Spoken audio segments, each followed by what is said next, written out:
ஒரு சொசைட்டல் பார்வையில் ஆணை எப்படி பார்க்குறாங்க, பெண்ணை எப்படி பார்க்குறாங்கன்னு இப்போ நம்ம பேசுவோம். அதில் ஆண் தான் பாவம்ன்ற இடத்த நோக்கி நான் நகருவேன். ஏன்னா அதாவது நான் இதுவரை வாழ்ந்தது கரெக்டா, எங்கள் அப்பா அம்மா சொன்னது கரெக்டா, எங்கள் வீட்டில் நான் வாழ்ந்தது கரெக்டா, அல்லது இங்கே வந்து இப்படி வாழறது கரெக்டா, என் மனைவி முன்னாடி அசிங்கப்படுறேன்னு நினைக்கிறான். பெரும்பாலான ஆண்கள் வந்து சூசைடல் தாட்டை நோக்கி நகர்றதே நான் என்னதான் சார் பண்ணணும் இனிமே அப்படின்னு ஒரு கேள்வி கேட்பாங்க. இந்த நான் என்னதான் பண்ணணுன்ற இடத்துக்கு எங்கே வராங்கன்னா, அதுக்கு முன்னாடி வர எல்லாமே கரெக்டுன்னு வாழ்ந்தவன். நீங்கள் ஏன் 25 வயசுக்கு முன்னாடி வர அவன் ஜாலியாக இருக்கான்னு காமிக்கிறாங்க படத்துலையும் சரி, ரெகுலர் லைஃப்லையும் சரின்னா, ஹீஸ் ரைட். சொந்த அப்பா அம்மா நச்சுன்னு காலையிலேருந்து நைட்டு வரை சண்டை போட்டுக்கிட்டே இருக்காங்க. இப்போ பையனுக்கோ பொண்ணுக்கோ தோணும், வாழ்க்கையில் கல்யாணம் மட்டும் பண்ணிடக்கூடாது, பண்ணிட்டு நீங்கள் 2 பேரும் என்ன வாழ்ந்துட்டீங்க அப்படின்ற இடத்துக்கு அவங்க வருவாங்க. இப்போ இந்த மாதிரியான பார்வைகள் உள்ளவங்களுக்கு தான் சாமியாராக போகலாம், அமைதியாகிடலாம், கல்யாணம் பண்ணாமல் இருக்கலாம், சிங்கிளாக இருக்கலாம், இதெல்லாம் ஏதோ பேச்சு வந்துக்கிட்டே இருக்கும். கல்யாணம் பண்ணால் சரியாயிடும்னு சொல்கிற அதே பேரண்ட்ஸ் 2 வாரம் கழிச்சு வந்து என்ன சொல்லுவாங்க, ஏன்பா கல்யாணம் தான் பண்ணிக்க முடியும், அதுக்கு மேலாம் நீ தான் பார்த்துக்கணும், அப்போ உங்களுக்கு தான் அது சரி, அப்பா நம்ம வேலை முடிஞ்சதுன்றதுக்கு தான் அதை பேசுகிறோம். கல்யாணம் செஞ்சுக்கிறவங்களுக்கு அது சரியா? இந்த மாதிரியான நான் எனக்கு பிடிச்சதை வாழறேன் அப்படின்னு வாழறாங்கல்ல, ஹாப்பியாக வாழ்வாங்க, நிறைவாக வாழ்வாங்க. அந்த சர்க்கிளுக்குள்ள ஒரு குடும்பமும் அவங்களுக்கு இருக்கும். சார், அக்செப்டன்ஸ்ன்னு ஒரு விஷயம் பேசணும். ஓகே, அது நம்ம வந்து ஒரு ஜெண்டர் பயாஸ்டாக பேசல, அக்செப்டன்ஸுன்றது ஹியூமனுக்கு இருக்கணும்ட்டு. பட் நிறையா வந்துட்டு வாக்குவாதங்கள் நடக்கிற ஒரு விஷயம் வந்து பார்த்தா, ஆண் பாவமா இல்லை பெண் பாவமா அப்படின்றது உங்களோட கருத்து இதில் என்ன? ஜெண்டர் வைஸ் அவங்களோட ஃபினான்சியல் சுச்சுவேஷன்ஸு, ஃபேமிலி, அதில் இருந்தவங்க, அப்பா இருந்தாங்க இல்லை, அம்மா இருந்தாங்க இல்லை, 2 பேரும் இல்லை, அல்லது இருக்கிற 2 பேருமே அப்பா அம்மா சரியாக இல்லை, இந்த மாதிரிலாம் ஏகப்பட்ட இஃப்ஸ் அண்ட் பட்ஸ் போட்டு தான் இதுக்கு ஆன்சர் சொல்லணும். ஆனால் ஒரு சொசைட்டல் பார்வையில் ஆணை எப்படி பார்க்குறாங்க, பெண்ணை எப்படி பார்க்குறாங்கன்னு இப்போ நம்ம பேசுவோம். அதில் ஆண் தான் பாவம்ன்ற இடத்த நோக்கி நான் நகருவேன். ஏன்னா இப்போ பெண்ணை பொறுத்தளவு என்னையே வீட்லேயே வச்சுருக்க, நானும் செய்ய முடியும், என்னாலையும் இதெல்லாம் பண்ண முடியும் அப்படின்ற அந்த ப்ரூவிங் நோக்கி அவங்க நகர்றாங்க. ஸோ அவங்க அதற்கான முயற்சிகள் எடுக்கிறாங்க. அதுக்கு அவங்களுக்கு ஏகப்பட்ட தடைகள், இப்படித்தானே ஒரு பெண் இருக்கணும் அப்படின்றத உடைச்சி அவங்க எந்திரிச்சு வர்றது, அது ரொம்ப பாவம் சார், பொண்ணாக பிறக்கிறதே பாவம் சார் அப்படின்லாம் பேசுகிறது புரியறது, அது இருக்கட்டும். ஆனால் நீங்கள் இந்த பக்கம் வந்து ஆணோட பெர்ஸ்பெக்டிவ்லேருந்து கொஞ்சம் யோசிச்சு பாருங்கள். தெரிஞ்சோ தெரியாமலோ ஆணை வந்து சின்ன வயசுலேருந்து சரி சரி சரி சரின்னு சொல்லியே வளர்க்கப்பட்டாச்சு. நீ பண்ணால் கரெக்ட், அவன் ஆம்பளை எப்படியோ இருப்பான், உனக்கு என்ன அப்படின்னு தான் ஆரம்பிப்பாங்க. அப்போ அந்த எப்படியோ இருப்பான் அப்படின்றதில் அவனுக்கு சின்ன வயசுலேருந்து ஒரு உளவியல் என்னென்னா, நான் எப்படி இருந்தாலும் ரைட். திடீர்னு ஒரு 25 வருஷம் 30 வருஷம் 40 வருஷம் கழித்து எப்படி இருந்தாலும் ராங் அப்படின்ற இடத்துக்கு அவன் வருவான். பெரும்பாலான ஆண்கள் வந்து சூசைடல் தாட்டை நோக்கி நகர்றதே நான் என்னதான் சார் பண்ணணும் இனிமே அப்படின்னு ஒரு கேள்வி கேட்பாங்க. இந்த நான் என்னதான் பண்ணணுன்ற இடத்துக்கு எங்கே வராங்கன்னா, அதுக்கு முன்னாடி வர எல்லாமே கரெக்டுன்னு வாழ்ந்தவன். நீங்கள் ஏன் 25 வயசுக்கு முன்னாடி வர அவன் ஜாலியாக இருக்கான்னு காமிக்கிறாங்க படத்துலையும் சரி, ரெகுலர் லைஃப்லையும் சரின்னா, ஹீஸ் ரைட். அப்படி தான் நம்ம அவங்கள வளர்க்குறோம். நீங்கள் ஒன்றும் இல்லை, உங்கள் வீட்டுக்கு இப்படி வச்சுக்குவோம், அப்பா அம்மா அண்ணன் தங்கை 4 பேர் இருக்காங்க, இன்னொரு ஃபேமிலி வருது, எல்லோரும் உட்காந்து சாப்பிட்றாங்க, சாப்பிட்டு முடிச்சாச்சு. அந்த ஃபேமிலிலேயும் அப்பா அம்மா அண்ணன் தங்கைன்னு வச்சுக்குவோம், இங்கேயும் அப்பா அம்மா அண்ணன் தங்கை. நீங்கள் நல்லா கவனித்து பாருங்கள், 2 அப்பா 2 அண்ணன் போய் சோஃபாவில் உட்காந்துருவாங்க. என்னமோ இதுக்கு சம்மந்தமே இல்லாத மாதிரி போய் உட்காந்துருவாங்க. இந்த மீதம் இருக்கிற 2 மனைவி 2 தங்கை தான் இதையெல்லாம் எடுத்துகிட்டு போய். ஆமாம், இப்போ கொஞ்சம் மாறி இருக்குது, நானும் வரேன்னு பண்ணுறாங்க, அதெல்லாம் ஓகே. ஆனால் சிறு வயதுலேருந்து ஒரு ஆணை இப்படி வளர்க்கும் பொழுது அவனை வந்து நோயிங்லி ஆர் அன்னோயிங்லி ஒரு ஃபேமிலியோட ஈக்குலிபிரியமில் நீ செய்கிறது கரெக்டு அல்லது நீ இப்படி தான் இருக்கணும் அப்படி தான் வளர்க்குறோம். நான் இப்போ இப்படி வளர்கிற பையனை யோசிச்சு பாருங்களேன். ஒரு 25 வருஷம் கழித்து 30 வருஷம் கழித்து ஒரு திருமணம் நடந்ததுக்கப்புறம் ஒய்ஃப் வந்து கேட்க, ஏன் நீங்கள் எடுத்து வைக்க மாட்டிங்களா அப்படின்னா அவன் வந்து அவனுக்கு அது சரியா தப்பா இன்சல்ட்டா, எங்கள் அப்பா அம்மா அப்போ அப்படி வளர்த்தாங்களே, அப்போ இது என்ன, இப்படியெல்லாம் நிறைய அவன் போய் அவன் அதாவது டைலமான ஒரு ஏரியாக்குள்ளே அவன் நிறைய குழம்புவான். ஏன்னா என்ன இப்படி தானே சொன்னாங்க, நான் ஒரு நாளும் நான் காரை க்ளீன் பண்ணதே இல்லையே, இப்போ எதுக்கு உன் காரையும் சேர்த்து க்ளீன் பண்ணணும் அப்படின்ற இடத்துக்கெல்லாம் அவன் போய் மாட்டுவான். ஆணை இப்படி சொல்கிறதுனால ஆண் செய்கிறதெல்லாம் சரின்னு சொல்லலை. ஆண் ஒரு பக்கம் தேவையில்லாத ஏகப்பட்ட தவறு பண்ணிகிட்ருப்பான். அது தனி ட்ராக். நான் சொல்கிறது ஒருத்தன் சரியாக வாழறான் அப்படின்னு வச்சுக்குவோம். அவனே 25 வயசுக்கு முன்னாடி வர எல்லாமே கரெக்டு அப்படின்னு சொன்னோடனே 30 வருஷம் கழிச்சு, சார் அவர் எல்லாமே ஓகே சார், வேறு எதுவுமே குறை சொல்ல முடியாது சார், ஆனால் அந்த தட்டை எடுத்து வச்சா என்ன சார் அப்படின்னு பெரிய பிரச்சனை ஆகிற லெவலுக்கு பேசிட்டு இருப்பாங்க. ஏன்னா அவனுக்கு அது டைலமா, அவனுக்கு அது புரியாது. ஆனால் ரொம்ப ஹானஸ்ட்டாக சொல்லணும்னா வீட்டில் இருக்கிற 2 பேரும் சேர்ந்து செய்யலாம்.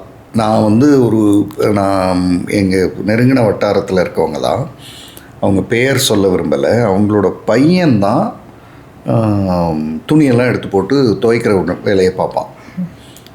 அதே மாதிரி வீட்டை வந்து அந்த மாப் பண்ணுற வேலையை அவன் தான் பண்ணுவான். ஏன்னா அவங்க அப்பா பண்ணுவார், அவங்க அப்பா பண்ணுறத அவன் பார்த்துருக்கான். அக்கா வந்து பீரியட்ஸ் டைம் இருக்குன்னா நீ ரெஸ்ட் எடு, கொண்டா ட்ரெஸ்ஸை கொண்டா நான் துவைச்சி தரேன்னு பண்ணுவான். இந்த ஜெனரேஷனை இப்போ பார்க்க முடியுது.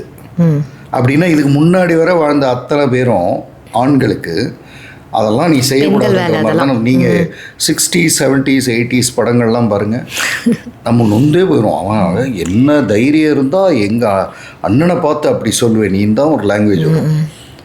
அப்போ ஆணை வந்து அவன் விரும்பினானோ விரும்பலையோ அவனுக்கு ஒரு சுப்பீரியாரிட்டியை கொடுத்து 30 வயசுக்கு மேலே அதை டைலமாவுக்கு ஆக்கி அவன் இப்போ அதாவது சில வீடுங்களில் வீடை க்ளீன் பண்ணும்போது இதெல்லாம் நுட்பமான ஏரியாஸ் சொல்கிறேன். வீடை அவன் க்ளீன் பண்ணுவான் மனைவிக்காக, புரிஞ்சிருப்பான்னு கூட வச்சுக்குவோமே, க்ளீன் பண்ணிகிட்ருப்பான். கெஸ்ட் வராங்கன்னொடனே மனைவி வேகமாக வந்து அதை வாங்கிடுவாங்க, பார்க்கக்கூடாது, வாங்கிட்டு நீங்கள் போங்க அப்படின்னு அவங்க வந்து பேசி முடிச்சுட்டு போனதும் இவன் திரும்ப வந்து வாங்கி செய்வான். அப்போ அது டைலமா தானே அவனுக்கு, செய்யணுமா அவனை திரும்ப திரும்ப அங்கே அந்த இடத்துல தானே நம்ம வைக்கிறோம். நீ செய்கிறத பார்த்தா பேர் கெட்டு போயிடும், உனக்கு நீ எல்லாம் ஆம்பளையாடா நீ அப்படின்னு கேட்குறதெல்லாம் நடந்துருது இதில். இந்த ஒரு அதாவது அவன் விரும்பினானா தெரில, ஆனால் சின்ன வயசுலேருந்து அவனை தான் நீ தாண்டா எல்லாம் அப்படின்னு ஆக்குறது. 35 வருஷம் கழிச்சு அது என்ன நீ மட்டும் பெரிய அப்படின்னு அவனை திரும்ப இழுக்கிறது. இது வந்து ஒரு ஃபால்சிஃபிகேஷன், அதாவது தவறான ஒரு உயர்மட்ட நிலையை கொடுத்து திரும்ப அதிலிருந்து அவனை கீழே இழுத்து சாட்டையால் அடிக்கிறது.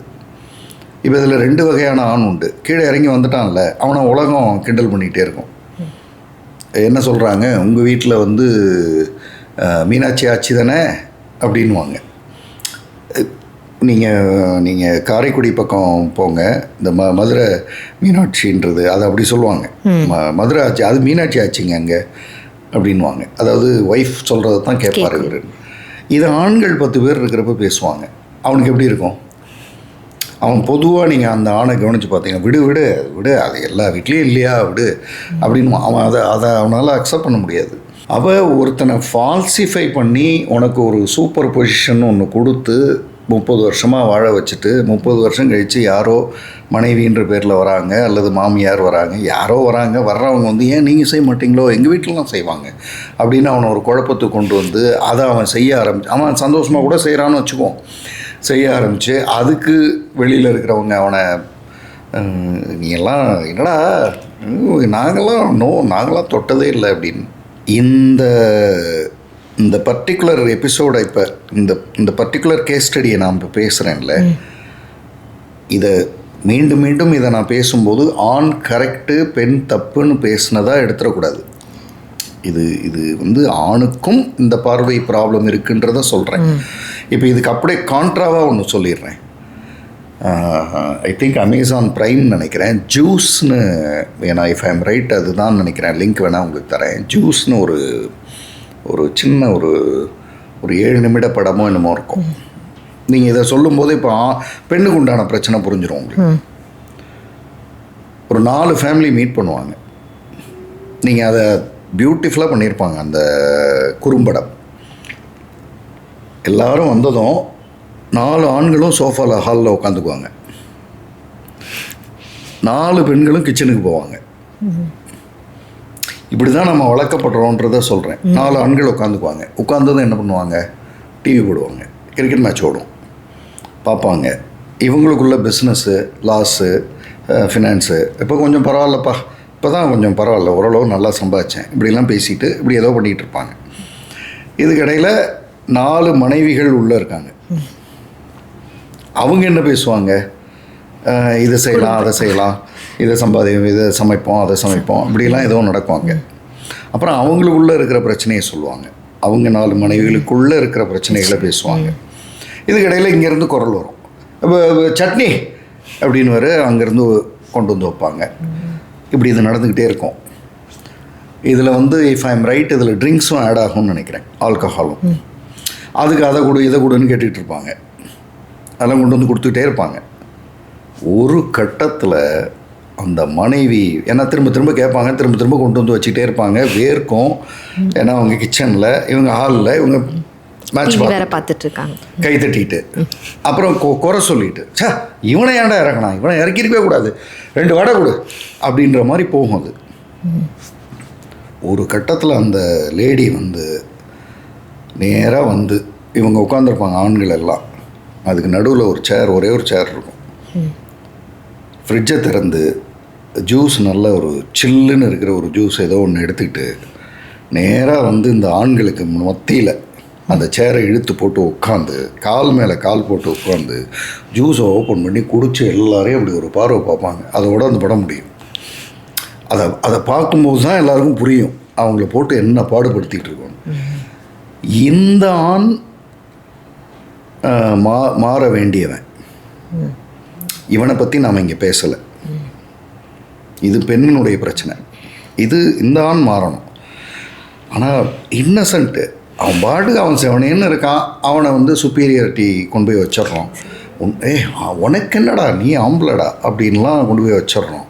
பேசும்போதே என்ன பேசுகிறோம், அவன் எப்படி வேணால் பொழைச்சிக்குவான் சார், இது பொண்ணு சார் அப்படின்னு தான் ஆரம்பிப்போம். அப்போ அவன் எப்படி வேணால் பொழைச்சிக்குவான், 30 வருஷம் கேட்டதுனால அவனுக்கு என்ன தோணும், நான் என்ன செஞ்சாலும் பொழைச்சிக்கலாம் போல இருக்குன்னு தோணும் அவனுக்கு. ஆனால் பெண் அப்படி செய்ய முடியாது.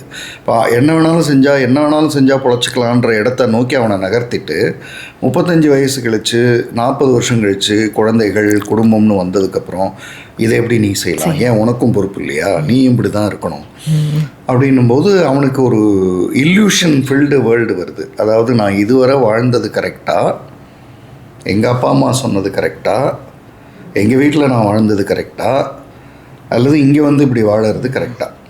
என் மனைவி முன்னாடி அசிங்கப்படுறேன்னு நினைக்கிறான். என் மனைவி வந்து நேற்று வந்து வீடை கூட்ட சொல்லிட்டா. என்ன சார், சார் ஆஃபீஸில் நான் 15 பேரை வேலை வாங்குகிறேன் சார், வீட்டில் வந்து நானும் என்னால் முடிஞ்சதெல்லாம் செய்கிறேன் சார், ஆனால் வந்து ஏன் நீ கூட்டக்கூடாதான்னு கேட்டா சார். நீ கூட்டக்கூடாதான்னு கேட்டால் என்ன தப்பு? என்ன தப்புன்னா, சின்ன வயசுலேருந்து நீ கூட்டக்கூடாதுன்னு சொல்லியிருக்கோம்.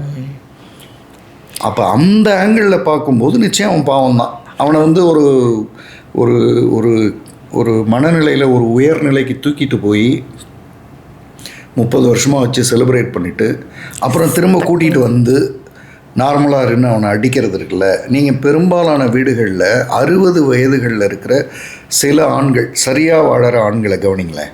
அதாவது நியாயமாக அவனை பற்றி குறையே சொல்ல முடியாது, அப்படி ஒரு ஆண் இருப்பான்ல, அவனை கவனிங்க. 50களில் 60களில் பேச்சே இருக்காது அவன்கிட்ட. ஒன்று அவன் இதே இருப்பான், இங்கே வாழ்க என்னமோ போதுங்க அப்படின்மா. ஏன்னா 30 வருஷம் அவனை செலிப்ரேட் பண்ணது, அடுத்த 30 வருஷம் அவனை டீக்ரேட் பண்ணி நீயும் ஒரு சராசரியான ஆள் தான் அப்படின்னு கொண்டு வந்து நிறுத்திடுவாங்க. இப்போ நான் சொல்லும் பொழுது சரியான ஆள்னு சொல்கிறேன்ல, ஏன் அதை திரும்ப திரும்ப சொல்கிறேன், சரியில்லாத ஆள் வேறு. இப்போ அவனுக்கு தண்ணி அடிக்கிறான், அவன் வந்து ஆண் பாவம்னு சொன்னால் ஒத்து வருமா சார் அப்படின்னா ஒத்து வராது அது. ஏன்னா மனைவி என்ன சொல்லுவாங்க, எங்கள் வீட்டில் யாருமே தண்ணி அடித்ததில்லை, ஆல்கஹால் சாப்பிட்டதில்ல, அது என்ன நீ ஆல்கஹால் சாப்பிட்ற, அது நியாயம், அது கேட்குறது கரெக்டு. நான் சொல்கிறது நல்லாவே இருக்கிற ஒருத்தன் அவனுங்க அந்த ஆங்கிளில் பார்த்தா நிச்சயமாக பாவம் தான். ஆனால் இன்னமும் வந்து ஆண்கள் அழுவக்கூடாது அப்படின்னு தானே சொல்லி வளர்க்குறாங்க. இப்போ ஒரு கவுன்சிலிங்கில் ஒரு சின்ன பையன் வந்து aunty please don't make me to cry, I am a boy அப்படின்னு அந்த ஒரு வளர்ப்பில் தானே இன்னும் வளர்ந்துட்டுருக்காங்க. ஒரு ரீசெண்டாக ஒரு யங் டீன்ஸ் அப்படி சொல்லலாம், அவங்க பேசும்போது ரொம்ப கேஷுவலாக ஒரு விஷயம் சொன்னாங்க. எனக்கு ரஜினி தான் ரொம்ப பிடிக்கும் அப்படின்னு அந்த பையன் சொன்னான். இன்னொரு பையன் வந்து அப்படின்னா, ரெண்டு பேரும் பேசுகிறப்போ என்ன அப்படின்னா எனக்கு கமல் தான் பிடிக்கும் அப்படின்னு. இந்த நான் சொல்கிறது இப்போ இருக்கிற டீன்ஸ். ரஜினி ஏன் பிடிக்கும்? ஆழமாட்டார் அவர் எதாக இருந்தாலும் ஃபேஸ் பண்ணுவார். எதாக இருந்தாலும் ஃபேஸ் பண்ணணும்டா, எது அழுது கமல் அழுது அப்படின்னு அவன் கிண்டலாக பேசுகிறான். இந்த பையன் பேசும்போது ஏய் நடிக்கூடாதுடா, அழணும்னா அழணும், அழகுன்னு இருந்தால் அழணும், அது அவரால் தான் செய்ய முடியும், உங்களால் அப்படியே கட்ட முடிட்டு போயிடுவார், அப்படிலாம் வாழ முடியாது அப்படின்னு டீன்ஸு. நீங்கள் படங்கள்லேயே நாம் எப்படி உருவாக்குறோம் பாருங்கள். அந்த ஆக்ஷன் ஹீரோ வந்து அழவே மாட்டான், அவருக்கு கண்ணில் இங்கே நிற்கிறதோடு நிறுத்திடுவோம். ஆனால் சிவாஜி மாதிரியான கமல் மாதிரியான மனிதர்கள் வந்து அந்த அழறதுன்றதை வந்து சின்சியராக செஞ்சவங்க. பொது உலகத்தில் எவ்வளோ தூரம் ஒத்துக்கொள்ளப்படுகிறார்கள் அவர்கள், அதாவது ரிலேட்டட் டு பொலிட்டிக்ஸ் க்ரோத் அப்படிலாம் பார்த்திங்கன்னா அவங்க ஒன்றும் பெரிய ஆக்ஷன் அப்படின்ற இடத்துல தான் நம்ம, ஏன்னா அந்த ஆல்ஃபா மேல் அது அப்படி தான் இருக்கணும் அப்படின்னு இன்னமும் அந்த இது இருந்துட்டு தான் இருக்குது. ஸோ நம்ம நிறைய நியூக்ளியர் ஃபேமிலி பற்றி பேசணும், பட் கூட்டு குடும்பம் அப்படின்றதும் இன்னும் ஒரு இடத்துல ஒரு ஓரத்தில் இருந்துட்டு தான் இருக்கிறாங்க. ஸோ உங்கள்கிட்ட அது மாதிரி யாராவது ஜாயிண்ட் ஃபேமிலியாக வந்து கவுன்சிலிங் எடுத்துக்கிட்டாங்களா? அந்த கேஸ் ஹிஸ்ட்ரி ஏதாவது இருந்தால் சொல்லுங்கள். ஒரு நல்ல விஷயமாக ரீசெண்டாக நான் பார்க்குறது, மாதத்தில் ஒரு முறை என்டையர் ஃபேமிலி, நான் சொல்கிறது பேர பிள்ளைங்களோட மொத்த ஃபேமிலியும் வந்து உட்காந்து கவுன்சிலிங் அப்படின்னு சொல்லும் பொழுது நமக்கு ஒரு அந்த வார்த்தையை பற்றி ஒரு பயம் இருக்குது. எங்களுக்கு என்ன, எங்கள் குடும்பத்துக்கு என்ன பிரச்சனை அப்படின்னு தான் நம்ம எடுத்து தான் ஆரம்பிப்போம். இது கவுன்சிலிங் தான், ஆனால் இது என்ன மாதிரியான கவுன்சிலிங்கிறது தான் ரொம்ப முக்கியம்.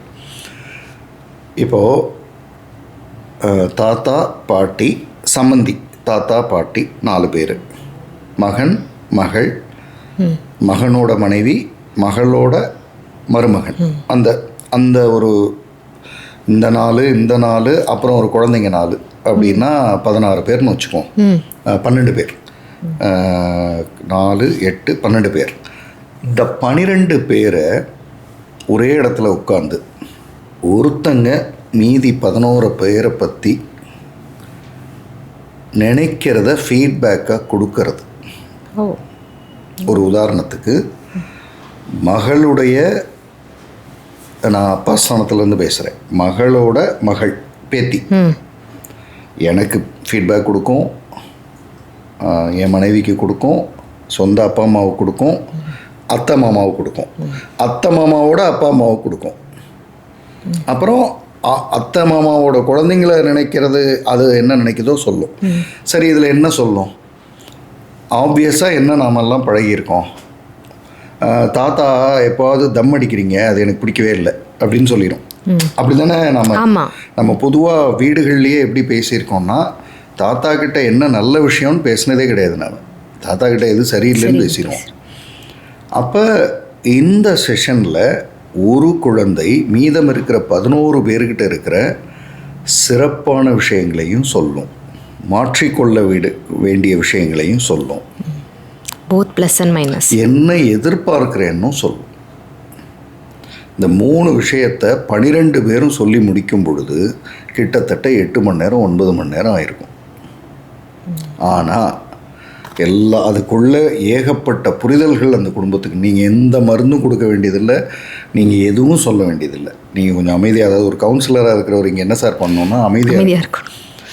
ஒருத்தங்க மீதி 11 பேருக்கு சொல்லும் பொழுது அந்த குடும்பம் எங்கெங்கெல்லாம் தடுமாறுது, எங்கெங்கெல்லாம் ஸ்ட்ராங்காக இருக்குன்றது எல்லா பெர்ஸ்பெக்டிவ்லையும் எல்லாருக்கும் புரியும். சரிங்க சார், இதை கவுன்சிலிங்கில் வந்து தான் பண்ணணுமா, நாங்களே எங்கள் வீட்டில் பண்ணிக்க முடியாதா? 100% நீங்களே செஞ்சால் ரொம்ப நல்லது. ஆனால் செய்ய மாட்டோம். ஏன்னா தாத்தா பேசும்போது சம்மந்தி குறுக்க வந்துடுவார், இல்லை மகன் வந்துடுவார், யார் நீங்கள் அப்படின்னு உள்ளே வந்துடுவோம். ஆனால் ஒரு கவுன்சிலர்னால் அவர் அந்த கண்ட்ரோலை வச்சுருப்பார். ஒருத்தங்க பேசும்போது மீது பேர்லாம் கேட்கணுன்ற அந்த கண்ட்ரோலை வைக்கும் பொழுது தான் இந்த செஷன் வந்து அழகாக மாறும். எனக்கு இப்போ ஏற்காட்டில் ஒரு செஷன் வந்து கிட்டத்தட்ட ஒரு 6 hours போச்சு. இதே மாதிரியான இப்போ நான் சொன்ன மாதிரியான செஷன்ஸ். என்ன ஒரு ஃபியூ மந்த்ஸ் கழித்து அவங்கள பார்க்கும்போது அவங்க சொன்னது என்னென்னா, சார் நீங்கள் எந்த தவறும் இது தவறு அது தவறு நீங்கள் சொல்ல, நாங்களுமே கூட இதெல்லாம் தப்பு அதெல்லாம் தப்பு அப்படிலாம் பேசலை. அவங்கவுங்க மனசில் மீத பேரை நினைக்கிறத பற்றி எல்லாரும் பேசணும். நிறைய விஷயங்கள் மாறிடுச்சு sir, we are very happy, thank you அப்படின்னாங்க. யாருக்கும் எதுவும் சொல்லலை, இதை மாற்றிக்கோ அதை மாற்றிக்கோன்னு ஆர்டர்லாம் பண்ணலை. ஆனால் இதெல்லாம் உங்ககிட்ட பிடிச்சது, இதெல்லாம் உங்ககிட்ட சரியில்லாததுன்னு நான் நினைக்கிறேன், இதெல்லாம் உங்ககிட்ட எதிர்பார்க்குறேன். ஒரு பேரப்பிள்ளை வந்து சொல்லிச்சு ஒரு தாத்தாவுக்கு, அவர் ஒரு பெரிய பிஸ்னஸ் மேன் வச்சுக்குவோமே, தாத்தா நான் வந்து இந்தியா டுடே பத்திரிக்கை வந்து அப்பப்போ பார்ப்பேன், அதில் நிறையா அந்த ஃப்ரண்ட் கவர்லேயே நிறைய ஃபோட்டோ எல்லாம் வரும், உள்ளே போய் பார்த்தா நிறைய பேரோட முகம்லாம், உன் ஃபோட்டோ எப்போ தாத்தா வரும் அப்படின்னு கேட்டுச்சு. அவர் அழுதுட்டார். அவரால் வந்து அதை ஜீரணிக்கவே முடியல. நல்ல பிஸ்னஸ் மேன், நம்ம பேர பையன் இதை நம்மக்கிட்ட எதிர்பார்க்குறான் அப்படின்றது வந்து அவருக்கு ஒரு பெரிய அசட். அது அவர் வந்து ஃப்யூச்சரில் அவர் அதுக்கப்புறம் அதுக்கு வராரா இல்லையான்றதெல்லாம் அப்புறம், ஆனால் நிச்சயமாக அவரோட ஜேர்னி அதை நோக்கி போகும். நம்மளும் ஒரு நாள் ஏதோ ஒரு மேகசினில் நம்ம பேர பையன் பார்க்குற மாதிரியோ அல்லது பேர பொண்ணு பார்க்குற மாதிரியோ நம்ம எதையோ ஒன்று செஞ்சிடணும். அது அது கேட்டதுலேருந்தே ஒரே உத்வேகமாக இருக்குது சார் அப்படின்னாரு. எத்தனை குடும்பங்கள் இதெல்லாம் பேசுகிறது இல்லை. ஆனால் நம்ம இன்னொரு இதே குடும்ப அமைப்பில் இன்னொன்று பண்ணிக்கிட்டே இருக்கோம். அம்மா வந்து பையன்கிட்ட தாத்தாவை பற்றிய தவறான விஷயங்களை சொல்லுவாங்க. உங்கள் தாத்தா நேரத்துக்கே வரமாட்டார், அப்போ பையனுக்கு வந்து தாத்தான்னா ஒரு சரியான நேரத்துக்கு வரமாட்டார் அப்படின்னு எஸ்டாப்ளிஷ் பண்ணிகிட்டே இருப்போம். ஆனால் பையன் தாத்தா கிட்ட சில நல்ல விஷயங்களை பார்த்துருப்பான். நான் சொல்கிறது பேரப்பிள்ளை, ஒரு நாளும் அதை கேட்க மாட்டோம், பேச விட மாட்டோம். இன்னொன்று, குழந்தைங்களை இந்த ஃபேமிலி கவுன்சிலிங் செஷனில் குழந்தைங்களோட ரோல் இருக்குல்ல, சம்திங் எக்ஸ்ட்ராடினரி. ஏன்னா எதை பற்றியும் கவலைப்படாமல் சட்டுன்னு பேசிடுங்க. தாத்தா இனிமேல் நீ என் பக்கத்தில் படுத்து தூங்காத, நீ ரொம்ப கொரட்ட வர்ற, என்னால் தூங்கவே முடியல, நான் ஸ்கூலுக்கு போய் உட்காந்தா நான் தூங்குறேன் பகலில், நீ போய் வேறு ரூமில் தூங்குன்னு சொல்லிடும். டக்குன்னு சொல்லிடுவோம். அது வந்து எதுக்கும் எதிர்பார்க்காது. ஆனால் நம்ம மருமகளோ மற்றவங்களோ யோசித்து பேசிகிட்டு இருப்போம், அது சட்டுன்னு முகத்தில் அடிச்சிடுங்க. அப்போது ஒரு குடும்பத்தில் 12 பேர் இருக்காங்க, 16 பேர் இருக்காங்கன்னா மீத 15 பேர்கிட்ட ஃபீட்பேக் வாங்குகிற பொறுமையும் பக்குவமும் உங்கள்கிட்ட இருக்கான்னு தெரிஞ்சுக்கிறதுக்கே முதல்ல இந்த கவுன்சிலிங் செஷன் உதவும். அந்த கல்யாண ஸ்டேஜில் இருக்கிற அவங்களே வந்து ஏதாவது தனியாக பேசிகிட்டு இருக்கும்போது இந்த கல்யாணன்றது பார்த்தாலே பயமாக இருக்குது. ஒரு ஃபேமிலிக்குள்ளே என்னால் போக முடியாது, நான் பேசாமல் ஒரு செயின்ட்டாக போயிடலாம் அப்படின்ற மாதிரி, இல்லைனா வந்து டிவோஷனல் சைட் போயிடலாம் அப்படின்ற மாதிரி இருக்கேன். பட் அந்த பக்கமும் போக முடியாமல் இந்த பக்கமும் போக முடியாமல் நான் என்ன செய்யணும் அப்படின்ற மாதிரி அந்த ஒரு டிசிஷனே எடுக்க முடியாமல் இருப்பாங்கள்ல செல்ஃபாக, அது மாதிரி யாராவது பார்த்துருக்கீங்களா? முதல்ல இந்த கல்யாணம்ன்றதுக்கான ஆப்போசிட் சைடு வந்து சயின்ஸ் சைடுன்னு ஒன்று மனசில் நமக்கு வருது இல்லை. அதாவது எல்லாவற்றிற்கும் ஒரு எதிர்பக்கம் உண்டு. அது மாதிரி இதுக்கு ஒரு எதிர்பக்கம் வந்து சாமியாராக போயிடுறது, அமைதியாக இருக்கிறது, மெடிடேஷனுக்கு போயிடுறது, இப்படிலாம் ஏதோ இருக்கிறது இல்லை.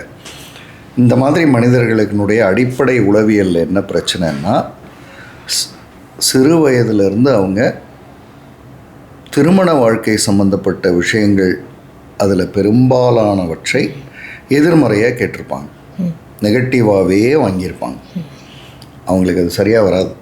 அதாவது ஐயோ ஆரம்பிச்சிட்டிங்களா, இது ரெண்டும் இதுதான் கல்யாணம்லாம் ஏன் தான் பண்ணுதுன்னே தெரியல அப்படின்ற அந்த மனநிலையை நோக்கி அவங்க நகர நகர நகர ஒரு கட்டத்தில் நான் ஏன் பண்ணிக்கணுன்ற இடத்துக்கு வருவாங்க. இது ஒரு பொதுவான பார்வை. இன்னொரு பார்வை, சொந்த அப்பா அம்மா நச்சுன்னு காலையிலேருந்து நைட்டு வரை சண்டை போட்டுக்கிட்டே இருக்காங்க. இப்போ பையனுக்கோ பொண்ணுக்கோ தோணும் வாழ்க்கையில் கல்யாணம் மட்டும் பண்ணிடக்கூடாது, பண்ணிட்டு நீங்கள் 2 பேரும் என்ன வாழ்ந்துட்டீங்க அப்படின்ற இடத்துக்கு அவங்க வருவாங்க. இப்போ இந்த மாதிரியான பார்வைகள் உள்ளவங்களுக்கு தான் அந்த சாமியாராக போகலாம், அமைதியாகிடலாம், கல்யாணம் பண்ணாமல் இருக்கலாம், சிங்கிளாக இருக்கலாம், இதெல்லாம் ஏதோ பேச்சு வந்துக்கிட்டே இருக்கும். இது மட்டும் இல்லை சார், இப்போ நிறைய வேறு மூவிஸ்லலாம் இன்ஃப்ளூயன்ஸ் ஆகுறாங்க. ஆமாம்மா, இப்போ மூவிஸில் இதை இன்ஃப்ளூயன்ஸ், அதாவது நான் வந்து ஐ எம் நாட் ஐயோ மேரேஜே கிடையாது அப்படின்னு சொல்கிறதுக்கு முன்னாடி அதே படத்தில் பார்த்தீங்கன்னா ஒரு 10 விஷுவல்ஸ் வந்து மேரேஜில் இருக்கிற பிரச்சனைகளை காமிச்சிடும் ஜஸ்டிஃபை பண்ணுறது. அப்போது இப்போ இவங்க வந்து கவுன்சிலிங்க்கு வராங்க அப்படின்னா நான் என்ன செய்வேன், மேரேஜ் பற்றி அவங்கள்ட்ட வச்சிருக்கிற XYZ அசம்ஷன்ஸ் தவறுன்னு அவங்கள உணர வச்சுட்டா அதுக்கப்புறமும் அவங்க வந்து நான் சைன்ட் ஆகிறேன்னா அது அவங்க சாய்ஸ். ஆனால் நான் தான் தப்பாக நினச்சேன், okay I think I can also get married அப்படின்ற இடத்துக்கு போயிட்டாங்கன்னா அது ஓகே. அதாவது அவங்கள எப்படியாவது மேரேஜ் செஞ்சிட வச்சிடணுன்றதுக்கு இல்லை கவுன்சிலிங். ஆனால் அவங்க எதையோ ஒன்று பிடிச்சிக்கிட்டு இருக்காங்கல்ல, அது சரியாக தப்பான்னு உணர வைக்கிறது மட்டும்தான் நம்மளோட வேலை. ஒரு ஐ திங்க் மும்பையில் இருந்து ஒருத்தர் வந்திருந்தார். அவருக்கு வந்து he is not at all interested in marriage. 35 years. அவர் பேசினா all negative things about married life and all negative things about wife's பேசிகிட்டே இருக்கார். எவ்வளோனா அதாவது அப்படி தான் சார், அன்னைக்கு என்ன நடந்ததுன்னா அங்கே என்ன நடந்ததுன்னான்னு பேசிகிட்டே இருக்கார். அப்போ இவ்வளோ விஷயங்களை அவர் உள்ளே பிடிச்சிக்கிட்டு தான் இதுக்குள்ளே வந்துடக்கூடாதுன்னு பயப்படுறார். ஒரு ஃபேமஸான ஒரு லைன் இருக்கும், கல்யாணன்றது வந்து ஒரு முற்றுகையிடப்பட்ட கோட்டை, உள்ளே இருக்கிறவன் பூரா வெளில வரணும்னு நினைக்கிறான், வெளில இருக்கிறவன் பூரா உள்ளே போகணும்னு நினைக்கிறான்னு இருக்கும். இப்போ இவர் வந்து வெளியிலையும் போல உள்ளேயும் வரல, இவர் தூரத்தில் ஐயா இந்த பக்கமே வந்துடக்கூடாதுன்னு தூரத்தில் இருக்கிறாள். அப்போ அவருக்கு நான் பேசும் பொழுது அவர் வச்சிருக்கிற அந்த பிலீஃப்ஸ் என்னென்னமோ வச்சுருக்காருல்ல, அதையெல்லாம் ஒன்று ஒன்றா உடைக்க அப்படின்றீங்க. அப்போ இது எல்லா இடத்துலையும் இப்படி தானா அப்படின்றார். அப்போ இது நாள் வர எல்லா இடத்துலையும் இப்படி தானான்றதே அவருக்கு தெரியல. அவருக்கு ஏதோ அது பர்சனலைஸ்டாக இப்படி, அதாவது நான் பார்த்த வகையில் இப்படி இருக்குது அதனால் கல்யாணம் பண்ணிக்கூடாது அப்படியே வாழ்ந்துட்டார். இப்போ அதை மெதுவாக உடைக்க ஆரம்பிக்கும் போது வந்துடுறாங்க. ஆனால் நான் வேற ஒன்று சொல்வேன், அப்படி வந்தாலுமே அதற்கு பிறகும் அவங்க வந்து சிங்கிளாக தான் நான் வாழணும், நான் வந்து I am towards some other thoughts, அதாவது நான் மெடிடேஷனில் இருக்க போகிறேன், மாங்காக இருக்க போகிறேன், செயின்ட்டில் வாழ போகிறேன், நான் நேராக வந்து கேஞ்சஸில் போய் உட்காந்து தவம் பண்ண போகிறேன், இந்த மாதிரிலாம் ஏதாவது இருக்காங்கன்னு வைங்களேன், the best thing could be allowing the, விட்டுருங்க அவங்கள. ஏன்னா இவனை சரி பண்ணுறதுக்கு ஒரு பொண்ணை பனிஷ் பண்ணணும்னு எங்கேருந்து நம்ம கற்றுக்கிட்டோன்னு தெரில. நீங்கள் நல்லா கவனித்து பார்த்தீங்கன்னா அவன் அப்போவே அவனுக்கு இன்ட்ரெஸ்ட் இல்லை சார், நாங்கள்லாம் பேசி தான் பண்ணி வச்சோம், இன்றைக்கி பெரிய பிரச்சனை ஆச்சு, அந்த பொண்ணு வந்து இப்போ இப்படி, இவன் வந்து இப்படி அப்படின்றதெல்லாம் கவுன்சிலிங்கில் நான் பார்க்க முடியுது. அது வந்து பொதுவான ஒரு பார்வை என்ன பேரண்ட்ஸுக்கிட்டன்னா, அப்படிலாம் இருப்பாங்க சார், கல்யாணம் பண்ணி வச்சா சரியாயிடும் அப்படின்னு. கல்யாணம் பண்ணி வச்சா யாருக்கு சரியாயிடும்? உங்களுக்கு சரியாயிடும், உங்கள் வேலை முடிஞ்சது, உங்களுக்கு சரியாயிடும், நீங்கள் வந்து கல்யாணம் பண்ணி வச்சாச்சுன்னு சொல்லிட்டு போயிடலாம். கல்யாணம் பண்ணால் சரியாயிடும்னு சொல்கிற அதே பேரண்ட்ஸ் 2 வாரம் கழிச்சு வந்து என்ன சொல்லுவாங்க, ஏன்பா கல்யாணம் தான் பண்ணிக்க முடியும், அதுக்கு மேலாம் நீ தான் பார்த்துக்கணும். அப்போ உங்களுக்கு தான் அது சரி, அப்பா நம்ம வேலை முடிஞ்சதுன்றதுக்கு தான் அதை பேசுகிறோம். கல்யாணம் செஞ்சுக்கிறவங்களுக்கு அது சரியா? இல்லை சார் அவனுக்கு புரியல சார், புரியட்டும். அவனுக்கு புரியலன்றதுக்காக இன்னொரு பொண்ணோட வாழ்க்கையை வந்து பணையம் வச்செல்லாம் திருத்துறது இது ஒன்றும் பிஸ்னஸ் இல்லை. ரிஸ்க் எடுத்து பார்க்கலாம், சரியாக வந்தால் ஓகே, இல்லைன்னா ஷட்டரை எடுத்து மூட்டு போயிடலான்னு. ஆனால் பெரும்பாலும் மேரேஜஸ் அப்படி தான் நடக்குது. அவனுக்கு விருப்பம் இல்லை, இவங்க எதையாவது பேசி கல்யாணம் பண்ணி வச்சிடுறாங்க, நல்லா வந்தால் ஓகே, நல்லா வரலன்னா ஷட்டரை எடுத்து மூட்டு டிவோர்ஸ்ன்ட்டு போயிடுவாங்க. அந்த ரிஸ்க்கை ஏன் எடுக்கணும்னு எனக்கு இன்னும் புரியல. If he is not interested let him, அந்த இன்ட்ரெஸ்ட் வரட்டுமே. சரி போகட்டும், அவர் போனார்னா என்ன நடக்கும்? இப்போ சாமியாராக போகிறேன்னு போகிறார், இப்போ இருக்கிற சாமியார்லாம் எல்லாம் யோக்கியமாக இருக்காங்களா? போய் அங்கே உட்காந்து பார்த்தா என்னடா இது, எல்லாம் வெளியில் தான் இப்படி இருக்காங்க, ஆனால் உள்ளே வந்து பார்த்தா எல்லோரும் இப்படி இருக்காங்க, அப்போ நாம் நினச்சது தப்பு, நம்ம ஒழுங்காக போய் குடும்ப வாழ்க்கையே வாழும் அப்படின்னு வந்தவங்க எத்தனையோ பேரை பார்க்குறாங்க. விடுங்களேன், அந்த டைம் கொஞ்சம், இப்போ 2 வருஷம் ஆகுது, அதில் ஆனால் அவர் திரும்ப வந்து ஒரு பொண்ணை திருமணம் பண்ணார்னா ஒழுங்காக இருப்பார். இவங்கெல்லாம் ஃபோர்ஸ் பண்ணி நான் அப்போவே வந்து சாமியார் ஆகிருக்கலாம், தெரியாமல் பண்ணிட்டேன்னு காலம்புறா சொல்லிகிட்டு இருப்பார். அதனால் the best thing could B allowing him. இப்போ நம்ம யூஸ்வலாகவே வந்து ஜென்ரலாக இருக்கிற அந்த ஹியூமன்ஸை பற்றி அப்போல்லாம் தான் சார் நம்ம பேசிகிட்டு இருக்கோம். ஆனால் இப்போ சில பேர் வந்து இந்த சொசைட்டிலேருந்து தள்ளி இருப்பாங்க, இல்லை இந்த சொசைட்டியால் தள்ளப்பட்டிருப்பாங்க. இப்போ அது மாதிரி இருக்கிற மனிதர்கள்கிட்ட நீங்கள் போகும்போது உங்களோட பார்வை எப்படி இருந்தது? இப்போது ஒரு எனக்கு தெரிஞ்ச உலகம் ஒன்று சொல்கிறேன். நான் வந்து வருஷத்துக்கு ஒரு முறையோ 2 முறையோ இமயமலை போயிடுறேன். சராசரி மனிதர்களை சாலைகளில் போய் பார்க்குறேன், பேசுகிறேன், அவங்கள்ட்ட உட்காந்து பேசுகிறேன். இப்போ அதில் நிராயுதமான மனிதர்கள், கைவிடப்பட்டவர்கள்ன்றவங்களாம் இருப்பாங்க. நல்லா யோசித்து பார்த்திங்கன்னா, இப்போ ஹிமாலயாஸ் மாங்க்ஸ்ன்னு எடுத்துக்கோமே, துறவி ஆகிட்டே அப்படின்னு இருக்கிறவங்க, அவங்கெல்லாம் ஃபேமிலிக்கு அகெயின்ஸ்டாக வந்தாங்களா அப்படின்னா எனக்கு தெரியல. இது பிடிச்சிருக்கு, இப்படி வாழறேன் அப்படின்றதில் அவங்க வாழறாங்க. ஆனால் அதில் என்ன ஆச்சரியன்னா, பேருக்கு தான் அப்படி சொல்கிறாங்களே தவிர அந்த இடத்துல அவங்க எங்கே வாழறாங்களோ அங்கே பல பேருக்கு உதவி செய்கிறதன் மூலமாக ஃபேமிலியாக மாறிடுறாங்க அவங்க. அதாவது ஒரு வயதானவங்களை அவர் பார்த்துக்குவார், அந்த வயதானவங்களுக்கு யாரும் இருக்க மாட்டாங்க, அவங்க வந்து என் பையன் மாதிரின்னுவாங்க. இவர் வந்து யாரோ ஒருத்தருக்கு உதவி செய்வார், அவர் வந்து இவர் தான் எனக்கு மென்டார்னுவாங்க. என்னமோ அந்த இடத்துல அவருக்கு ஒரு பிடிப்பு இருந்துக்கிட்டு இல்லாமலாம் இருக்காது, ஏதோ ஒரு பிடிப்பு இருக்கும், ஆனால் வித்தியாசமான ஃபார்மேட்டில் இருக்கும். என்ன ஆச்சரியம்னா அவர் ஹாப்பியாக இருக்கார். அவர் தேர்ந்தெடுத்த ஒரு உலகம், அதுக்குள்ளே அவர் ஹாப்பியாக இருக்கார். அதுக்குள்ளேயும் ஒரு ஃபேமிலி இருக்குது, இல்லாமலாம் இருக்காது. எதுவுமே இல்லாமல் அப்படியே நான் தனியாக இருக்கேன்றதெல்லாம் வாய்ப்பு இல்லை. அப்படி ஒருத்தர் இருந்தால் நாம் அவரை பார்க்க முடியாது. அவர் எப்படி நம்ம பார்ப்போம்?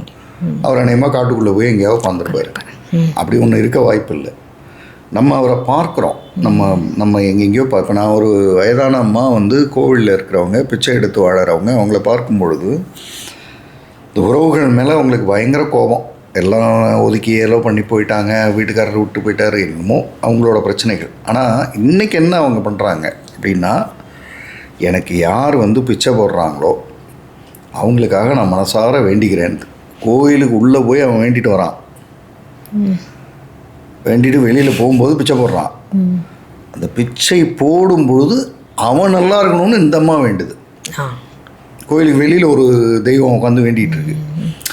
இப்போது அவங்களோட பார்வையில் தனக்கு யாரோ, ஏன்னா பிச்சை போடுறவங்களோட தானே அவங்க கான்டாக்ட் வரும், போடுறவங்கள அது குடும்பமாக நினச்சிக்குது.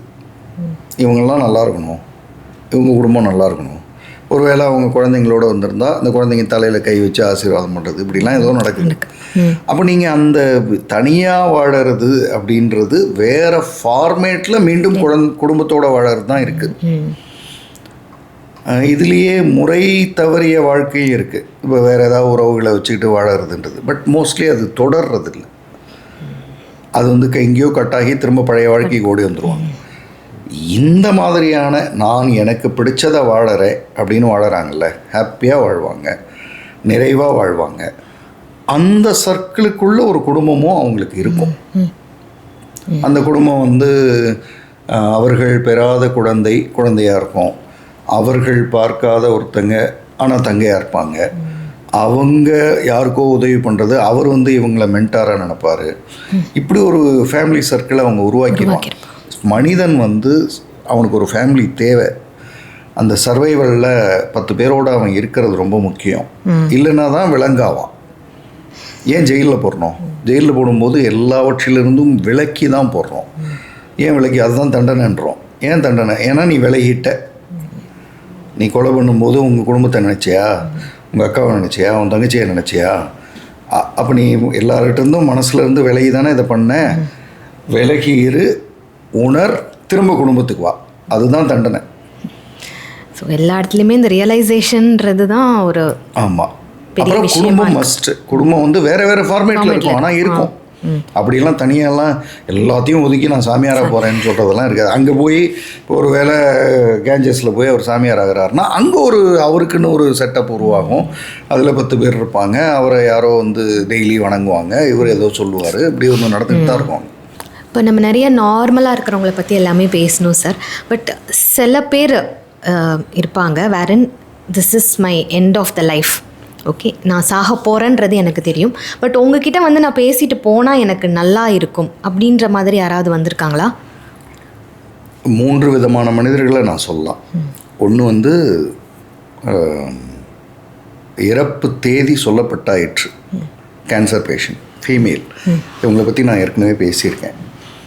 அவங்களோட ஒரே நோக்கம் வந்து உங்கள்கிட்ட கொஞ்சம் நேரம் பேசினேன், மனசுக்கு சந்தோஷமாக இருக்குது, அப்புறம் நான் இறக்க போகிறேன்னும் போது இப்போ நான் அவங்க கையில் என்னமோ இருக்குல்ல, அதை என்ன செய்யலாம், எப்படி கொண்டு போகலாம், என்னுடைய இறப்புக்கு பிறகும் இது என்னவா இருக்கலாம் அப்படின்றதுக்காக பேசினது.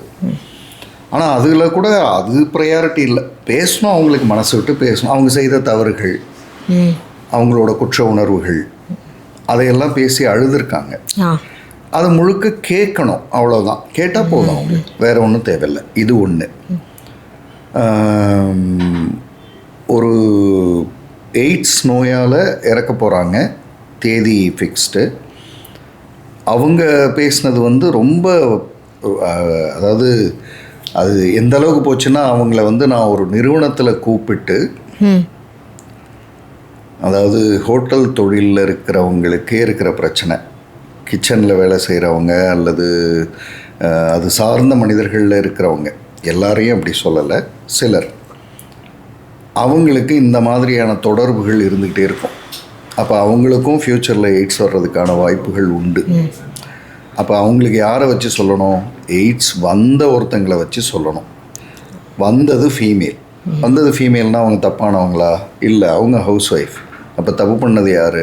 அவங்க ஹஸ்பண்ட். அவர் என்னவாக இருந்தார்? அவர் டிரைவராக இருந்தார். அப்போ அவரோட தவறுக்கு இவங்க பாதிக்கப்பட்டு இறக்க போகிறாங்க. ஒரு குழந்தை இருக்குது. அந்த வாழ்க்கையை யார்கிட்ட சொல்லணும்? இப்போ தப்பு பண்ண போகிறவங்கள்ட்ட, தப்பு பண்ணிக்கிட்டு இருக்கிறவங்கள்ட்ட சொல்லணும். அதுக்காக ஒரு நிறுவனத்தில் ட்ரைனிங் பண்ணும்போது அவங்கள கூப்பிட்ருந்தேன். அப்போ அவங்க வந்து பேசுனது வந்து, இந்த உட்கார்ந்து கேட்டுக்கிட்டு இருந்தவங்க நிறைய பேர் வந்து அதில் ரொம்ப வெளிப்படையாக சொல்லலாம், ஒரு 3 பேர் எந்திரிச்சு அவங்க காலில் விழுந்தாங்க. இன்னையோடு நாங்கள் நிறுத்திடுறோம் அப்படின்னு. அவங்க காலில், நீங்கள் பேசினதுக்கப்புறம் நீங்கள் தான் எங்களுக்கு அம்மா மாதிரி, நான் ஏதோ தப்பு பண்ணிகிட்ருக்கேன், அதெல்லாம் சொல்ல விரும்பலை, நான் அவங்க காலில் விழுந்துடுறேன்னு விழுந்தாங்க. இது வந்து ஒரு கேஸ் ஸ்டடி. இன்னொன்று வந்து ஆல்கஹால். நான் வந்து ஷட்டில் விளையாடுற என்னுடைய அந்த என் கூட விளையாடுறவனுடைய வீட்டில் மெய்டாக இருக்கிறவங்களோட ஹஸ்பண்ட் இறக்க போகிறார், உறுதி, எல்லாம் எவ்ரிதிங். இவர் எனக்கு ஃபோன் பண்ணி சொன்னார், ஜெய் டெத்து உறுதி, ஹாஸ்பிட்டல்லாம் வச்சு முடியாதுன்னு கொண்டு வந்து வீட்டில் போட்டாங்க. எனக்கு என்ன, நீங்கள் போய் என்ன பண்ணுவீங்கன்னு தெரில, ஆனால் நீங்கள் போய் ஒரு தடவை பேசிட்டு வந்தால் நல்லாயிருக்கும்னு தோணுது, என்னங்க எனக்கு தெரில, போய் பாருங்கள் அப்படின்ற. சரின்னு நான் போகிறேன். அவரை வந்து கீழே வீடு, மேலே ஃபஸ்ட் ஃப்ளோரில் தனி ரூம், அங்கே தான் வச்சுருக்காங்க. அவர் வந்து அப்படியே அவர் கேட்குறப்பெல்லாம் கொடுத்துடணும் ஆல்கஹால், இல்லைன்னா கத்தி அந்த ஏரியாவே ரணகலப்படுத்திடுவார். அதனால் சரி இப்படின்னு சாக போகிறாரு, கொடுப்போம். இதுதான் சூழல். இதில் போய் நான் பேசி என்ன போகுது? ஆனால் போய் உட்காடுறேன், பேசுகிறேன். அவர் யதார்த்தமாக பேச ஆரம்பிக்கிறாரு. என்னை திருத்த வந்தீங்களா அப்படின்னு தான் ஆரம்பிக்கிறாரு சிரிச்சிக்கிட்டு. இல்லை உங்களை ஜாலியாக உங்கள்கிட்ட பேசுவோம் கொஞ்சம் நேரம்ட்டு வந்தேன். அவர் வாழ்க்கையெல்லாம் பேசுகிறாரு. அவர் கிட்டத்தட்ட ஒரு 2.5 மணி நேரம் மனசு விட்டு பேசுகிறார். அப்போ இந்த ஆல்கஹால் பற்றிய பேச்சும் வருது. அதில் நான் வந்து இது தவறுன்னு உங்களுக்கு தெரியும், இது தெரியாததெல்லாம் இல்லை, இது மற்றவங்க சொல்கிறதெல்லாம் விடுங்க, உங்களுக்கு தெரியும் தவறுன்னு. ஆனாலும் இதை தொடர்ந்தது அப்படின்றது தான் இப்போ இந்த நிலையை நோக்கி நம்ம வந்துட்டதுக்கு காரணமோ அப்படின்னு கேட்கும் பொழுது அவர் கொஞ்சம் யோசிச்சு சிரித்து அப்புறமா ஃபைனலாக, இல்லை கரெக்ட் தான், நீங்கள் சொல்கிறது கரெக்ட் தான், தெரியுது, தெரிஞ்சு, அதாவது இது நம்மளே எடுத்து டெய்லி நம்ம கண்ணை குத்திக்கிற மாதிரி சார். நம்மளே ஒரு கத்தி எடுத்து டெய்லி கொஞ்சம் கொஞ்சமாக குத்தி ஒரு கட்டத்தில் தெரியவே இல்லை, கண்ணே தெரிலன்னு சொல்கிறது, அப்படின்லாம் பேசுகிறார். முடிஞ்சிருச்சு. நான் கை கொடுத்துட்டு வந்துட்டேன். ஒரு 2 நாட்கள் கழித்து எனக்கு அந்த என்கிட்ட சொன்னவர் வந்து ஃபோன் பண்ணி, sorry Jai, he is no more, இறந்து போயிட்டார் அப்படின்றது சொன்னாங்க. சரி ரைட், அதுக்கு நம்ம ஒன்றும் பண்ண முடியாது அப்படின்றது.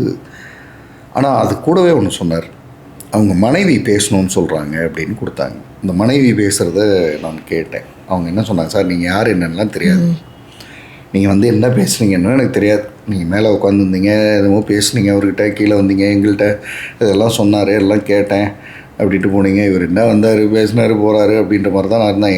எங்கள் ஐயா சொன்னார், அதனால் நீங்கள் வந்தீங்க, ரைட் அப்படின்ற மாதிரி. அந்த 2 நாட்கள் அவர் குடிக்கல சார். அவர் செத்துட்டார்.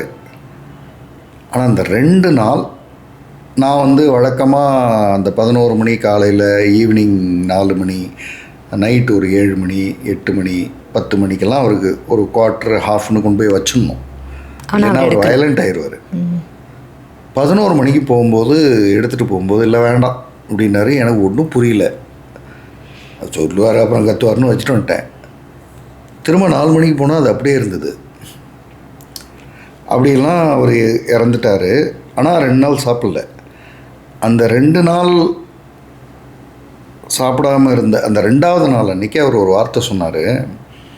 அந்த ஒருத்தர் வந்தார்ல, அவரை கொஞ்சம் முன்னவே பார்த்துருந்துருக்கலாம் அப்படின்னு சொன்ன அன்றைக்கி சாயந்தரம் தான் அவர் இறந்தார். அதனால் மனுஷன் வந்து சாகும்போது சந்தோஷமாக செத்தார் சார். அதுக்கு முன்னாடிலாம் சண்டை போட்டு வயலண்ட்டாக கத்திட்டு கிடந்தார். ஆனால் இதில் நல்ல மகிழ்வாக அவர் வந்து இது முன்னாடியே கூட நிறுத்திட்டுக்கலாம் அப்படி. எங்களுக்குமே வந்து கண்ணில் தண்ணி வந்துச்சு, இந்த மனுஷன் சாக போகிறப்ப இப்படி பேசிகிட்டு இருக்கானே அப்படின்னு. பட் என்ன பண்ணுறது, ரைட்டுன்னு முடிஞ்சதுன்னு. ஸோ இறப்பு நோக்கி போகும்பொழுது தான் நமக்கு நிறைய புரிதல்கள் எதிரில் இருக்கிறவங்க சொல்லாமலேயே வந்துடும். என்ன கொடுமைன்னா, நல்லா இருக்கிறவங்க இன்றைக்கி நல்லா இருக்காங்கல்ல, அவங்க வந்து சொல்கிறத கேட்கலன்னும் போது எனக்கு என்ன ஓடும் உள்ள ஒரு லைன்னா, ஓகே இது இறப்பப்போ தான் நான் புரிஞ்சுக்குவேன்னா இதை என்ன பண்ண முடியும், ரைட்டு அவங்களுக்கு என்ன எழுதியிருக்கோ நடக்கட்டும் அப்படி. So most of the successful people சொல்கிறதுமே தானே, இன்றைக்கி தான் உன்னோட கடைசி நாள் நினச்சிக்கோ, செஞ்சுடு, ஏன்னா இன்னும் ஒரு 10 நாள் நல்லா சந்தோஷமாக வாழ்ந்துட்டு போயிடலாம். சார் நிறைய வந்து பேசிகிட்டு இருக்கும்போது 6 hours 8 hours அது மாதிரியெல்லாம் சொல்லிகிட்டு இருந்தீங்கல்ல. இப்போ கண்டிப்பாக உங்களுக்கு அப்படின்ற ஒரு விஷயம் ட்ரெயின் அவுட் ஆகிருக்கும், பாடியாக இருக்கட்டும் பிரெயினாக இருக்கட்டும் ட்ரெயின் அவுட் ஆகிருக்கும். அப்போ உங்களோட செல்ஃப் கேர், உங்களோட ரெஃப்ரெஷ்மெண்ட்க்கு நீங்கள் என்ன பண்ணுவீங்க? ஃபஸ்ட்டு தூக்கம். ஆளை விட்டால் போதும். முதல் விஷயம் வந்து தூக்கம். ஏன்னா இந்த உலகத்தின் உடலுக்கான மிகச்சிறந்த ரெஃப்ரெஷ்மெண்ட் ஏஜெண்ட் வந்து தூக்கம்தான். Sleep is the best medicine. அதனால் எனக்கு வந்து தானாக உடல் எழுந்திருக்கணும், அலாம் வச்சுருப்பேன், ஆனால் தானாக எழுந்திருக்கணுன்றதில் நான் ரொம்ப கவனமாக இருப்பேன். ஆச்சரியமாக அலாமுக்கு முன்னாடி எழுந்திருச்சிடும். So most of the times வந்து நான் எழுந்து ஏதோ வேலை பார்த்துக்கிட்டு இருக்கும்போது அலாம் அடிக்கும், ஆனால் தானாக எழுந்திருக்கணும். 5 மணின்னு வச்சேன், 5 மணிக்கு அலாம் அடித்ததுக்கப்புறம் தான் எந்திரிச்சேன்றதெல்லாம் இருக்காது. அப்போ ஃபஸ்ட்டு ப்ரையாரிட்டி வந்து ஸ்லீப். அது வந்து எனக்கான மிகச்சிறந்த ஆறுதல். செகண்ட் ப்ரையாரிட்டி 2 பேரலாக சொல்லலாம். ஒன்று ரீடிங்கில் இருக்கும். புக் ரீடிங் வந்து என்னை என் உலகத்துலேருந்து வெளியில் எடுத்துரும், புக்குக்கான உலகத்தில் அங்கே அந்த கண்டென்ட் என்னவோ அதுக்குள்ளே கொண்டு போய்டும். இன்னொன்று லாங் வாக்கிங். இன்னும் சரியாக சொல்லப்போனால் அந்த ஃபேமிலி கவுன்சிலிங் செஷன் வந்து நிறைய எமோஷ்னலாக போச்சு. அது நான் சொன்ன அந்த ஏற்காடு 6 hours நான் சொன்ன விஷயம் ஓகே, ஆனால் நிறைய அதில் எமோஷ்னல் திங்ஸும் வந்துடுச்சு. கணவனுக்கு மனைவி சொல்கிறது, மருமகளுக்கு மாமனார் சொல்கிறதுன்றதெல்லாம் எமோஷ்னலாக நிறைய விஷயங்கள் வந்து நீங்கள் என்ன தான் நாம் தூரம் இருந்து 3வது ஆளாக பார்த்தாலும் நமக்கும் கண்ணில் தண்ணி வரும். கண்டிப்பாக. ஏன்னா நம்ம ஹியூமன் பீயிங் தானே, நம்ம ஒன்றும் ரோபோட். அவங்க பேசும்போது மருமகளை நோக்கி சொல்லும் பொழுது நமக்குமே வரும். அப்போ நானுமே டோட்டலாக ட்ரெயின் ஆகி தான் வெளில வருவேன். லாங் வாக்குன்றது வந்து என்னோடய ரெஃப்ரெஷ்மெண்ட். லாங் வாக் அது அநேகமாக ஒரு 15 கிலோமீட்டர் 12 கிலோமீட்டர் 10 கிலோமீட்டர்னு எனக்கு அசந்து போகிற ஒரு வாக்கிங்னு இருக்கும். அதாவது 7 கிலோமீட்டர் ரிட்டன் 7 கிலோமீட்டர், அல்லது 6 கிலோமீட்டர் ரிட்டன் 6 கிலோமீட்டர். 12 கிலோமீட்டர் முடித்து இங்கே வந்து ஒரு குளியலை போட்டு படுத்தா அவ்வளோதான். மறுநாள் காலையில் எந்திரிக்கும் போது இதெல்லாம் எதுவும் ஞாபகத்தில் இருக்காது. This is how I refresh. Reading, sleeping first choice, இல்லைன்னா ரீடிங், அப்படி இல்லைன்னா லாங் வாக். அதுக்கு நோ லிமிட். அதாவது என்னால் முடியலை அப்படின்னும் போது அந்த வண்டி திரும்பிடும். அது வந்து இந்த 3 தான் என்னை வந்து மீண்டும் மீண்டும் ரெஃப்ரெஷ் பண்ணுறேன். சார் நம்ம க்ளோஸ் பண்ணுறதுக்கு முன்னாடி எனக்கு சில ரேபிட் ஃபயர் கொஸ்டின்ஸ் இருக்குது சார். 1 word ஆன்சர் மாதிரி, சரிங்களா? 1 word for life. Learning. What is stronger, fear or love? What is stronger, fear or love? Love. Success or peace? Peace. Mind or heart? Heart with the perspective of mind. What is the biggest human weakness? Trusting instantly. What is the greatest human strength? Trust again. One habit that can change a life. Constantly changing the self. One emotion people need to express more. Happiness, thankfulness. One thing people should stop worrying about. Future. One message for anyone feeling lost in life. There is always a sunshine next day morning. So இன்றைக்கான பாட்காஸ்ட்டில் நிறைய learnings வந்து கிடச்சிருக்கு sir. நம்ம family பற்றி பேசணும், self பற்றி பேசணும், மேரேஜ் பற்றி பேசணும், சில்ட்ரன் எல்லாமே. பட் இதில் ஒரு ஃபைனலாக ஒரு ரேப்போ கொடுக்கணும் அப்படின்னா, take some time, realise, accept, move on அப்படின்றது தான் வந்துட்டு நம்ம முக்காவாசியான விஷயங்கள் வந்து பேசணும். Thanks for coming sir. Yes, thank you madam.